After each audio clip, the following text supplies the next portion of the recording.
go live to the Liberal member for Menzies, Keith Wolohan. He's the Deputy Chair of the Committee into the Voice to Parliament. We'll talk about the Voice in a moment.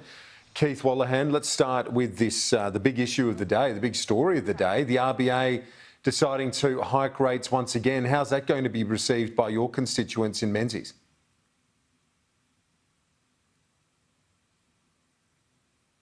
It reacted and how the experts react, but I'm thinking of the families, especially those who have bought a house in the last 5 years. They've bought at record high prices, and the graph that you had on your screen of a loan of $750,000 or $1 million, that's normal for young families who live nearer the city like my seat is.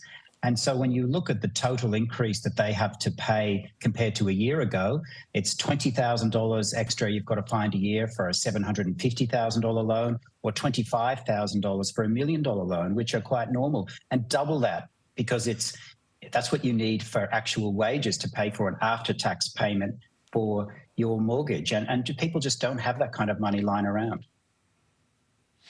Now, I know you've been focusing on the Voice to Parliament, but the budget will be delivered next week. Are you reassured by the message from Jim Chalmers that we've heard today about that message of restraint while still trying to help people where possible with the cost of living pressures?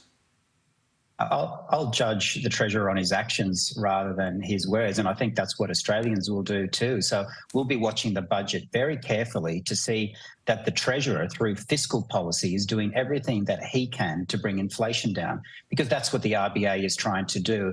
And they can't have their foot on the brake if the government has their foot on the accelerator. They have to be working together. And so far, the Treasurer hasn't filled me with confidence that he's doing that.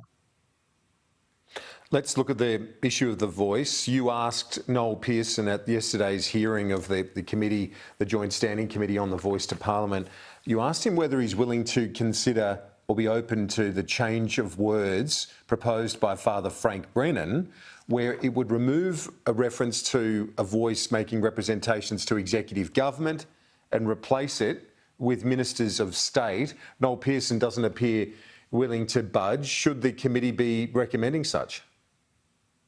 No one individual owns these words, and I know Noel Pearson has a long history and engagement in the words, but they're not his words, they're not the committee's words. In the end, the Parliament will confirm what the words are and the people will have their say. So the Parliament has a very important role, and this is probably the last window for the Parliament to make sure that they're right. It's probably the last window for compromise to occur, and I think that it should occur. So compromise, you want it to occur. Do you think that if there is compromise, more Liberals would get on board? Of course. I think that there's three different reasons why people might have reservations about the Voice. There's the principle of equality of citizenship, whether it shifts the dial on Indigenous disadvantage, and constitutional risk. For those focused on the last part, constitutional risk, that risk is still there. And we've heard evidence from people, including the Solicitor General, that the risk exists, but his view is that it's low. Others, like former High Court Justice Callanan, say it's higher than that.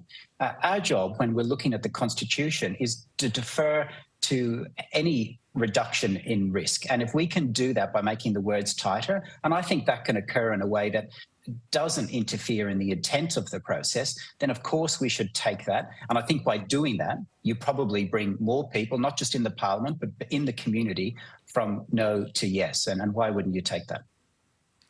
And would you move from a no to yes if that is made tighter, that language?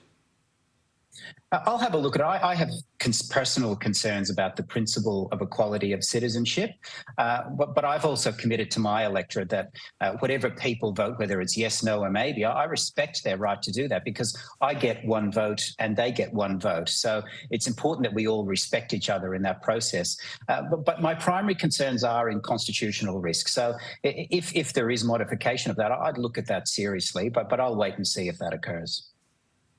Where will the committee land in your view?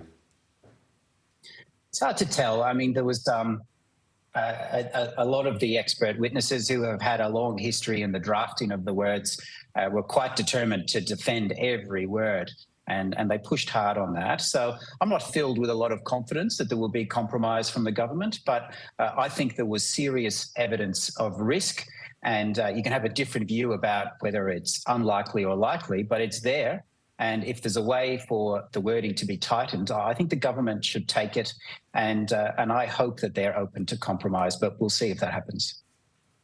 Well, one of those people arguing that very point is Father Frank Brennan. As I mentioned, you discussed his proposition, his proposal yesterday in the committee. I spoke to him earlier on the program, and he's still maintaining his argument. He's going to keep lobbying until the Parliament deals with this issue. He believes that it's crucial to remove that level of doubt to do what you're saying, and that is to maximise the yes vote.